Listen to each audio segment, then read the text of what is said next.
ഇടതുമുന്നണിയിലെ CPM സർവാധിപത്യത്തിൽ അതൃപ്തിയുമായി CPI. മന്ത്രിസഭയിലെ നയപരമായ കാര്യങ്ങളും മുന്നണി പ്രശ്നങ്ങളിലും CPM ഒറ്റയ്ക്ക് തീരുമാനമെടുക്കുന്നതാണ് CPIയെ ചൊടിപ്പിച്ചത്.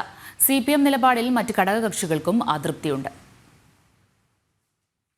ഒന്നാം പിണറായി സർക്കാരിനെ അപേക്ഷിച്ച് തികച്ചും വ്യത്യസ്തമായ സമീപനമാണ് രണ്ടാം പിണറായി ഭരണത്തിനുണ്ടാകുന്നത് എന്നാണ് ഇടതുമുന്നണിയിൽ നിന്ന് തന്നെ ഉയരുന്ന വിമർശനങ്ങൾ. CPMും സർക്കാരും ഏകാധിപത്യ സ്വഭാവം സ്വീകരിക്കുന്നുവെന്ന് മുന്നണിയിലെ പ്രധാന പാർട്ടി തന്നെ വിമർശിക്കുന്നുമുണ്ട്. മന്ത്രിസഭയിലെ സുപ്രധാന തീരുമാനങ്ങളും നയപരമായ കാര്യങ്ങളും മുഖ്യമന്ത്രി ഒറ്റയ്ക്കാണ് തീരുമാനിക്കുന്നത്.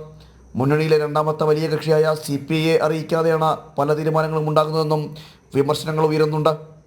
നേരത്തെ കോടിയേരി ബാലകൃഷ്ണനും കാനം രാജേന്ദ്രനും സംസ്ഥാന സെക്രട്ടറിമാരായിരുന്ന കാലം പ്രശ്നങ്ങൾ ചർച്ച ചെയ്ത് പരിഹരിക്കുമായിരുന്നു. എന്നാൽ ഇപ്പോൾ അത്തരം ചർച്ചകൾ നടക്കുന്നുമില്ല.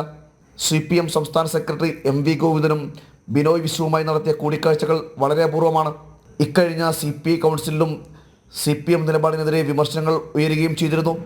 മുന്നണിയിൽ വേണ്ടത്ര പരിഗണന CPIക്ക് ലഭിക്കുന്നില്ല എന്ന പരാതി നേരത്തെ തന്നെ ഉയർന്നതാണ്.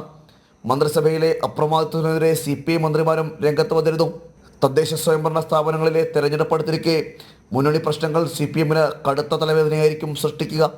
നിലവിൽ മറ്റു ഘടകകക്ഷികളും CPM അപ്രമാദിത്വത്തിൽ പ്രതിഷേധിക്കുന്നവരാണ്. കേരള കോൺഗ്രസും NCPയും ഇതിൽപ്പെടും.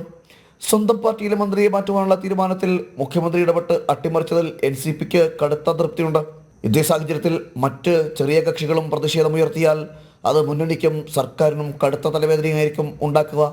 ജനം, തിരുവനന്തപുരം.